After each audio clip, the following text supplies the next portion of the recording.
ಭಾಗ್ಯನಗರದಲ್ಲಿ ಕಾರ್ಯನಿರ್ವಹಿಸುತ್ತಿದ್ದ ಆದಿತ್ಯರಾಜ್ capital private limited ವಿರುದ್ಧ ಬಹುಕೋಟಿ ರೂಪಾಯಿ ಹಣಕಾಸು ವಂಚನೆ ಆರೋಪ ಕೇಳಿಬಂದ ಹಿನ್ನೆಲೆಯಲ್ಲಿ ಆಡಳಿತ ಕ್ರಮ ಎರಡನೇ ದಿನವೂ ಮುಂದುವರೆದಿದೆ. ಶುಕ್ರವಾರದಂದು ಅಧಿಕಾರಿಗಳು ಕಂಪನಿಯ ಮುಖ್ಯ ಕಚೇರಿಯನ್ನು ಸೀಸ್ ಮಾಡಿದ್ದಾರೆ. ಬೆಳಗಾವಿ ಉಪವಿಭಾಗಾಧಿಕಾರಿ ಶ್ರವಣ್ ಕುಮಾರ್ ನಾಯ್ಕ್ ಅವರ ನೇತೃತ್ವದ ತಂಡ ಕಂಪನಿಯ ಕಚೇರಿಗೆ ಭೇಟಿ ನೀಡಿ ದಾಖಲೆಗಳು, ಹೂಡಿಕೆದಾರರ ಮಾಹಿತಿ ಹಾಗೂ ಹಣಕಾಸು ವ್ಯವಹಾರಗಳ ಕುರಿತು ಸವಿಸ್ತರ ಪರಿಶೀಲನೆ ನಡೆಸಿದ್ರು. ನಿನ್ನೆ ತಡರಾತ್ರಿವರೆಗೂ ಏನು ಆದಿತ್ಯರಾಜ್ ಕ್ಯಾಪಿಟಲ್ಸ್ ಕಂಪ್ನಿ ಮೇಲೆ ನಾವೇನು ಕಾರ್ಯಾಚರಣೆಯನ್ನು ಮಾಡಿದ್ವಿ. ಸೊ ಇವತ್ತು ಒಂದು ರಿಪೋರ್ಟನ್ನು ನಾನು ಮಾನ್ಯ ಜಿಲ್ಲಾಧಿಕಾರಿಗಳ ಮುಖಾಂತರ ಸರ್ಕಾರಕ್ಕೆ ವರದಿಯನ್ನು ನೀಡಿದ್ದೀವಿ. ಸೊ ಇದರಲ್ಲಿ ಸ್ವಲ್ಪ ಮೇಲ್ನೋಟಕ್ಕೆ ನಮಗೆ RBI ಮತ್ತು SEBI ಗೈಡ್ಲೈನ್ಸ್ನ ವೈಲೇಷನ್ಗಳು ಕಂಡು ಬಂದಿದ್ದಾವೆ. ಸೊ ಸಾಕಷ್ಟು ಜನ ಇನ್ವೆಸ್ಟರ್ ಕಡೆಯಿಂದ 5% ಇದರ ಮೇಲೆ ಸ್ವಲ್ಪ ಕೆಲವೊಂದಿಷ್ಟು ಸ್ಕೀಮ್ಗಳಿದೆ. ಒಂದು 5-6 ಡಿಫ್ರೆಂಟ್ ಟೈಪ್ ಆಫ್ ಸ್ಕೀಮ್ಸ್ ಇದ್ದಾವೆ. ಆ ಸ್ಕೀಮ್ಸ್ ಪ್ರಕಾರವಾಗಿ ಅವರು ಮಾರ್ಕೆಟಿಂಗ್ ಎಲ್ಲ ಮಾಡ್ಕೊಂಡಿದ್ದಾರೆ. ಸೊ ಇದು ಸ್ವಲ್ಪ KPID ಮತ್ತು ಬರ್ಡ್ಸ್ ಕಾಯ್ದೆ ಒಳಗೆ ಬರೋದರಿಂದ ಸೊ ಆ ರಿಪೋರ್ಟ್ ಮೇಲೆ ನಾವು ಈಗ ಸದ್ಯಕ್ಕೆ ರಿಪೋರ್ಟನ್ನು ಮಾನ್ಯ ಸರ್ಕಾರಕ್ಕೆ ವರದಿ ಸಲ್ಲಿಸಿದ್ದೀವಿ. 2,000 ಕೋಟಿ ಫ್ರಾಡ್ ಆಯ್ತು ಸರ್. ಅರೌಂಡ್ ಹೇಳಿದ್ವಲ್ಲ ನಿನ್ನೆ, ಅರೌಂಡ್ ಇನ್ವೆಸ್ಟರ್ಸ್ ಹೆಚ್ಚಿಗೆ ಸಂಖ್ಯೆ ಗೊತ್ತಾಗಿಲ್ಲ, ಯಾಕಂದರೆ ಅದು ಒಬ್ಬೊಬ್ಬರು ಮಲ್ಟಿಪಲ್ ಟೈಮು ಇನ್ವೆಸ್ಟ್ಮೆಂಟ್ ಮಾಡಿದ್ದಾರೆ. ಸೊ ಒಂದು ಹೆಚ್ಚು ಕಡಿಮೆ ಒಂದು 6,500 ಇನ್ವೆಸ್ಟ್ಮೆಂಟ್ಸ್ಗಳಿದ್ದಾವೆ. ಜನ ಇರ್ಬೋದು, ಒಂದು 3,000, 4,000 to 5,000ವರೆಗೂ ಇರ್ಬೋದು. ಬಟ್ ಅದು ಮಲ್ಟಿಪಲ್ ಇರೋದ್ರಿಂದ ಎಕ್ಸಾಕ್ಟಾಗಿ ನಂಬರ್ ಗೊತ್ತಾಗಿಲ್ಲ.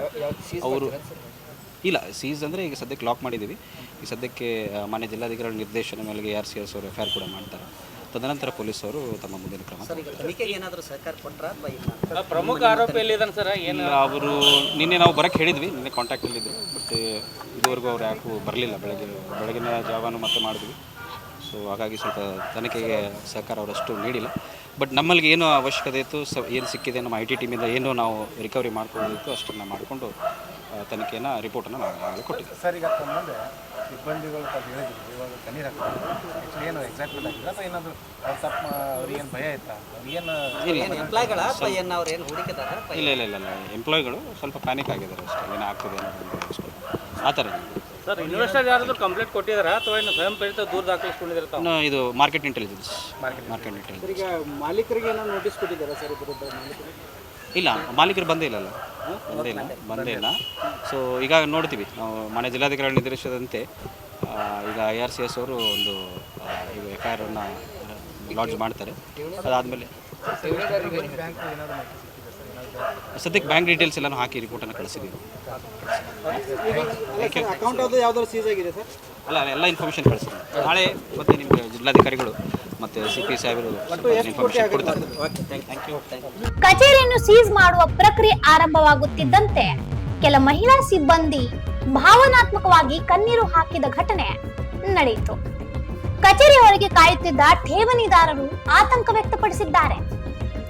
ಭಾಗ್ಯನಗರದಲ್ಲಿರುವ ಮುಖ್ಯ ಕಚೇರಿಯಲ್ಲಿ ಸುಮಾರು 72 ಸಿಬ್ಬಂದಿ ಕಾರ್ಯನಿರ್ವಹಿಸುತ್ತಿದ್ದು, ಕಳೆದ 2 ದಿನಗಳಿಂದ ಅಧಿಕಾರಿಗಳು ಅವರಿಂದ ಮಾಹಿತಿ ಸಂಗ್ರಹಿಸುತ್ತಿದ್ದಾರೆ. ಅಗತ್ಯವಿದ್ದಲ್ಲಿ ಮುಂದಿನ ವಿಚಾರಣೆಗೆ ಹಾಜರಾಗುವಂತೆ ಸಿಬ್ಬಂದಿಗೆ ಸೂಚನೆ ನೀಡಲಾಗಿದೆ ಎಂದು ಮೂಲಗಳು ತಿಳಿಸಿವೆ. ಇದೇ ವೇಳೆ ಕಂಪನಿಯ ವಿರುದ್ಧ ತಿಲಕ್ವಾಡಿ ಪೊಲೀಸ್ ಠಾಣೆಯಲ್ಲಿ ಪ್ರಕರಣ ದಾಖಲಿಸುವ ಸಿದ್ಧತೆ ನಡೆಯುತ್ತಿದ್ದು, 2 ದಿನಗಳ ಪರಿಶೀಲನೆ ಮತ್ತು ದಾಳಿ ಕಾರ್ಯಾಚರಣೆಯ ವರದಿಯನ್ನು ಜಿಲ್ಲಾಧಿಕಾರಿಗಳಿಗೆ ಸಲ್ಲಿಸಲಾಗಿತ್ತು. ಅವರ ನಿರ್ದೇಶನದಂತೆ ಕಚೇರಿಯನ್ನು ಸೀಸ್ ಮಾಡಿ ಮುಂದಿನ ಕಾನೂನು ಕ್ರಮ ಕೈಗೊಳ್ಳಲಾಗುತ್ತದೆ. ಈ ಪ್ರಕರಣದಲ್ಲಿ ಬರ್ಡ್ಸ್ ಹಾಗೂ KPID ಕಾಯ್ದೆ ಅಡಿ ಪ್ರಕರಣ ದಾಖಲಿಸುವ ಸಾಧ್ಯತೆ ಇದ್ದು, ಹೂಡಿಕೆದಾರರ ಹಣಕಾಸು ವ್ಯವಹಾರಗಳ ಕುರಿತು ಸಮಗ್ರ ತನಿಖೆ ಮುಂದುವರೆದಿದೆ ಎಂದು ಅಧಿಕಾರಿಗಳು ತಿಳಿಸಿದ್ದಾರೆ. ಇನ್ನೂ ಅಪ್ಡೇಟ್ಗಳಿಗಾಗಿ ಫಾಲೋ ಮಾಡಿ ವಾಯ್ಸ್ ಆಫ್ ವೇಣುಗ್ರಾಮ್ಗೆ.